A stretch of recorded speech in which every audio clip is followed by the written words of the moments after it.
waxaan maanta isugu keenyeeray bahdiina saxaafadda inaan ka hadlo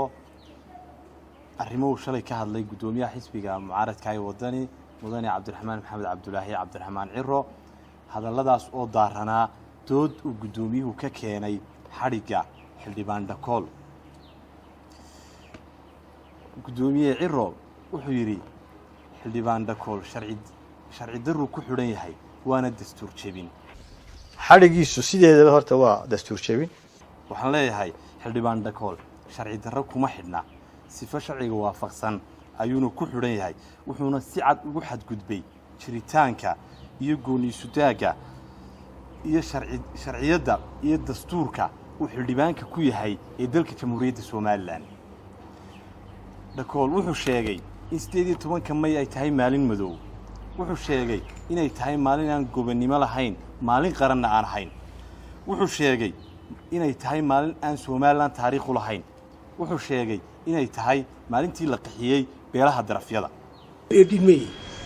maalin gobonimo ma aha Soomaaliland oo ma aha maalin taariikh leh maalin qaranna ma aha uma dhaqan maalin qaran shirkii burco ee lagu aasaasay dalka Jamhuuriyadda Soomaaliland 18 May 1990 ay u dhamaayeen guud ahaan reer Soomaaliland ayna kow ka ahaayeen Garaad Cabdiqani Garaad Cali Sheekh Muuse Goodaad Allah u naxariistee iyo raggii kale ee tirada badnaa xildhibaan Dhakool uu ka been abuuray midnimadii maalinta lagu go'aamiyay ee lagu gaaray gooniisutaaga dalka Jamhuuriyadda Soomaaliland Dhakool wuxuu been cad ka sheegay inaan Soomaaliland xusin halgankii daraawiishta xaasha dastuurka Soomaaliland wuxuu mudnaan weyn siiyay oo ku xardhan xuskii halgankii daraawiishta taasina waa been cad oo bulshada ku kala qaybinayo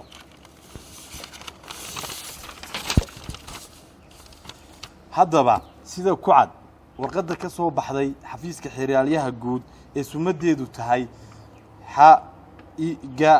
HIGA-JA-SALA 96-19 kuna taariikhaysan 12 bisha shanaad ee 2019 ee qodobada eedaynta xildhibaan Dhakool qodobka 184 xeerka ciqaabta guud oo ka hadlaya khiyaamo qaran oo lagu wiiqayo gobonimada iyo jiritaanka Soomaaliland maadaama uu si toos ah ugu bandhigay warbaahinta inuu ka soo horjeesto maalinta madax bannaanida Jamhuuriyadda Soomaaliland ee 18 May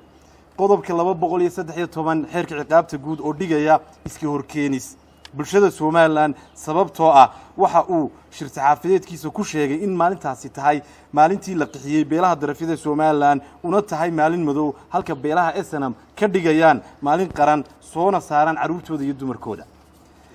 qodobka 215 xeerka ciqaabta guud oo ah fidin warar been abuura oo lagu kicinayo bulshada Soomaaliland oo keenaysa nabadgelyo darro sababtoo ah waxa uu hadalladiisa ula jeeday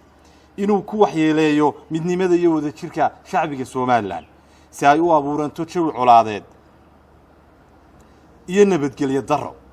loona waayo nidaamka iyo kala dambeynta sharciga warkaas uu ku baahiyay warbaahinta kaasoo laga dhageystay dalka gudihiisa iyo dibaddiisaba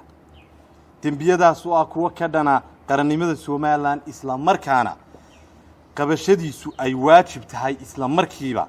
sida uu dhigayo qodobka 35 ee xeerka habka ciqaabta sida awgeed waxaan shacbiga Soomaaliland u sheegayaa gefka cad ee qaranka laga galay ee gudoomiye Cabdiraxmaan Ciro uu dooda ka keenay sharci daradana ku tilmaamay soo macnaheedu maaha inuu ku raacsan yahay oo uu la qabo 18 May ay tahay maalin madow haddaba nin kale hala sii daayo iyo ka doodaya ee gudoomiye xisbiga mucaaradka ee wadani uu kowga ka yahay 18 May ma maalin cad baa mise waa maalin madow hadalkii golaha wakiilada marnaba la iskuma diidaneen in xildhibaan Dhakool uu gef qarankan ka galay balse waxay hadalladoodu daaranaayeen habkii loo maray qabashadiisa arinta fasiraadeedu waxay u taalaa